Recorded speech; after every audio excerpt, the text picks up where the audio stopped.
Greg Lake, a name that echoes across the most ambitious corners of rock history. He was more than just the voice of King Crimson and the heart of Emerson, Lake, and Palmer. He was a pioneer, a bridge between classical grandeur and rock rebellion. Lake's journey began in Poole, England. At 12, he wrote his first song. By 21, he was singing 21st Century Schizoid Man with King Crimson, a track that exploded progressive rock into existence. Produced in 1969, the album In the Court of the Crimson King stunned critics. With its mellotron waves and philosophical lyrics, Lake's voice, clear, haunting, commanding, became the soul of a movement. But he left Crimson after just one album. Why?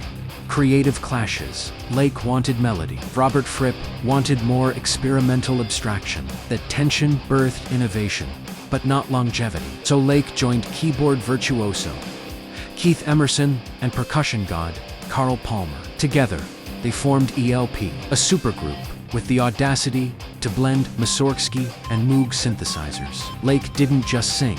He produced their albums, built their sound, and grounded their wildest ideas. On stage, ELP wasn't only a band. It was a symphony of madness. They filled stadiums without a guitar in sight, thanks to Lake's 12-string acoustics and powerful baritone. Then came 1975.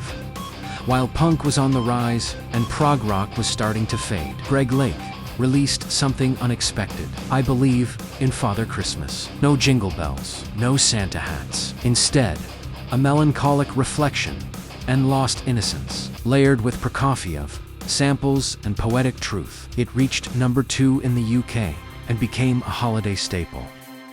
Yet Lake always insisted it was not anti-Christmas. It was anti-commercialism. Behind the spotlight, Lake was known for integrity. He turned down massive offers for ELP reunion tours that felt like cash grabs. He valued music over money and message over market. In his final years, Lake collaborated with Ian Anderson from Jethro Tull in a charming cathedral setting, singing Father Christmas in candlelight. It was his last recorded live performance. In 2016, just months after Keith Emerson's death, Greg Lake sadly passed away from cancer. Prog music fans deeply mourned, not only a voice, but a conscience, a poet of power chords. What about Greg's legacy?